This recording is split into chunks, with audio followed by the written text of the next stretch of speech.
প্রায় সমস্ত চাকরির পরীক্ষাতেই কমন আসে এই অঙ্কগুলি তোমরা দেখে নাও। সময় দূরত্ব থেকে এই 4টি অঙ্ক কিন্তু পশ্চিমবঙ্গে বিভিন্ন সরকারি চাকরির পরীক্ষাতে কমন আসে।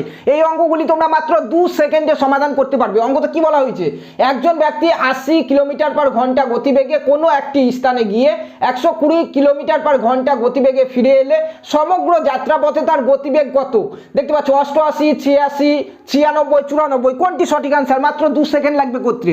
আরো একটি অঙ্ক দেখো, একজন ছাত্র বাড়ি থেকে স্কুলে 6 কিমি পার ঘন্টা বেগে গেল এবং 4 কিমি পার ঘন্টা বেগে ফিরে এলো স্কুল থেকে।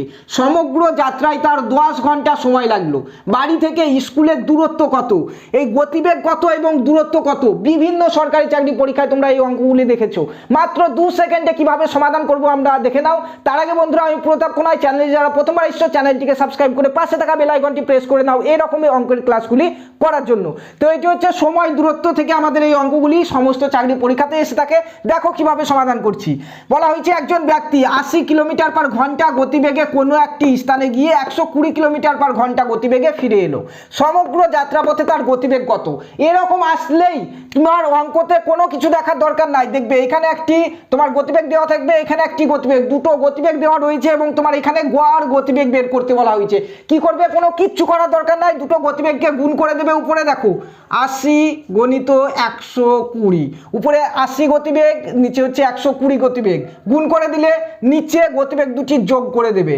80 প্লাস 120 গণিত 2 করে দেবে। ঠিক আছে, একবার যাচ্ছে এবং আবার ফিরে আসছে, সেই জন্য গণিত 2 করে দেবে। এইটিকে কাটাকাটি করলেই কিন্তু তোমার উত্তর বেরিয়ে যাবে। ঠিক আছে, করলাম কি আমরা?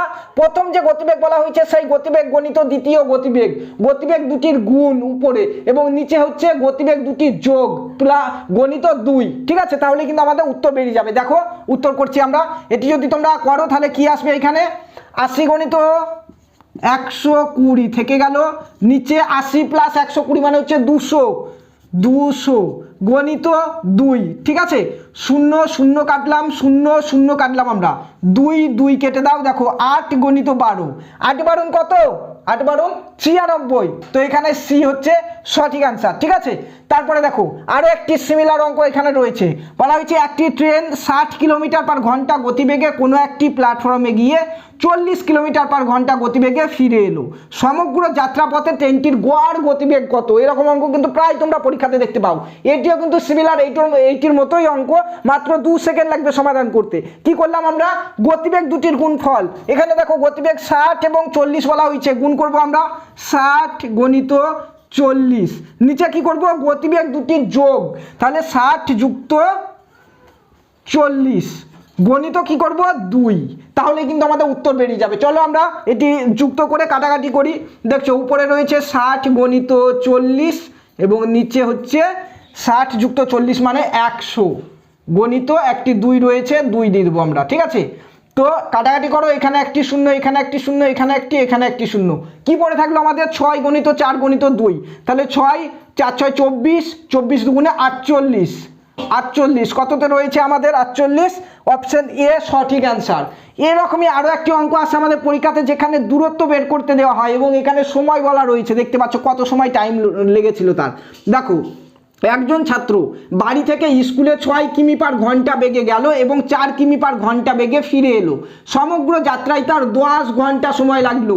বাড়ি থেকে স্কুলের দূরত্ব কত?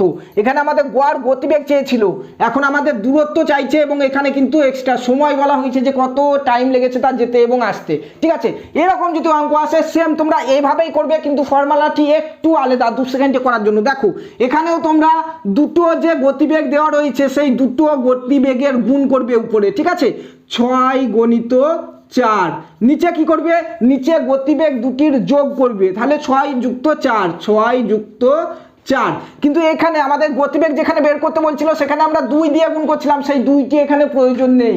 এখানে প্রয়োজন কি? যে সময় বলা রয়েছে সেই সময়টি দিয়ে গুণ করবো আমরা, তাহলে এখানে 10 করে দেবো। দেখে নাও ফর্মুলা ভালো করে। ঠিক আছে, গতিবেগ দুটির গুণফল, নিচে গতিবেগ দুটির যোগফল, গণিত যে সময় বলা রয়েছে সেই সময়, তাহলেই কিন্তু আমাদের উত্তর বেরিয়ে যাবে। চলো কাটাকাটি করছি আমরা। এটি যদি কাটাকাটি করো তোমরা তাহলে উপরে 6 গণিত 4 থাকবে, নিচে আসবে আমাদের 6 আর 4 10 গণিত 10, 10 এ কেটে দাও, 4 6 24 আমাদের উত্তর। 24 কোথায় রয়েছে? Option C. সিমিলার একটি অঙ্ক এখানে রয়েছে, দেখে নাও।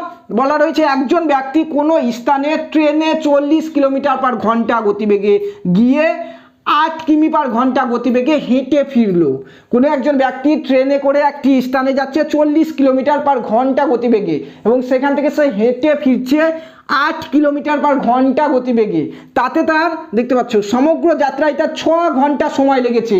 যাওয়া এবং আসা, ট্রেনে যাচ্ছে এবং হেঁটে আসছে, এতে তার 6 ঘন্টা সময় লেগেছে।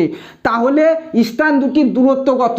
দেখো কিভাবে করব, সেম এভাবে যে দুটো আমাদের গতিবেগ বলা রয়েছে, উপরে কি করব, গতিবেগ দুটির গুণফল 40 গণিত 8, নিচে কি করব, গতিবেগ দুটির যোগফল 40 যুক্ত 8 গণিত কি করব, যে সময় লেগেছে সেই সময়টি আমরা গুণ করে দেবো। 6 ঘন্টা 6 দিয়ে গুণ করে দিলাম আমরা। চলো এটি কাটাকাটি করি আমরা। এইটি যদি কাটাকাটি করো কি আসবে, দেখো উপরে 40 গণিত 8 আমরা রেখে দিলাম, নিচে 40 আর 8 48 গণিত আমাদের সময় 6 ছিল, 6 লিখে দেবো। 6 দিয়ে কাটো, 6 8 48, এই 8 8 কেটে দাও, আমাদের 40 পড়ে থাকলো। এখানে উত্তর হচ্ছে 40, অপশন সি সঠিক অ্যান্সার। ঠিক আছে, তো সময় দূরত্ব থেকে এরকম অঙ্ক তোমরা যে কোনো চাকরির পরীক্ষাতে যখনই দেখবে নিমিষের মধ্যে 2 সেকেন্ডে কিন্তু জাস্ট শুধুমাত্র এই ফর্মুলাতে বসিয়ে দেবে। যদি গতিবেগ বের করতে বলে তাহলে হচ্ছে আমাদের এখানে যে গতিবেগ গড় গতিবেগ বের করতে বলে তাহলে গতিবেগ দুটির গুণফল, নিচে গতিবেগ দুটির যোগফল গণিত 2। আর যদি আমাদের দূরত্ব বের করতে বলে তাহলে এখানে সময়টি দেওয়া থাকবে, দুটি স্থান যেতে আসতে কত সময় লেগেছে। ওখানে আমরা কি করব, গতিবেগ দুটির গুণফল, নিচে গতিবেগ দুটির যোগফল গণিত যে সময় বলেছে সেই সময়, তাহলে কি কিন্তু আমাদের উত্তর বেরিয়ে যাবে। বন্ধুরা এরকমই ম্যাথের ক্লাসগুলি প্রতিনিয়তই পাওয়ার জন্য আমাদের চ্যানেলটিকে সাবস্ক্রাইব করে পাশে থাকা বেল আইকনটি প্রেস করে নিতে ভুলবে না। ধন্যবাদ।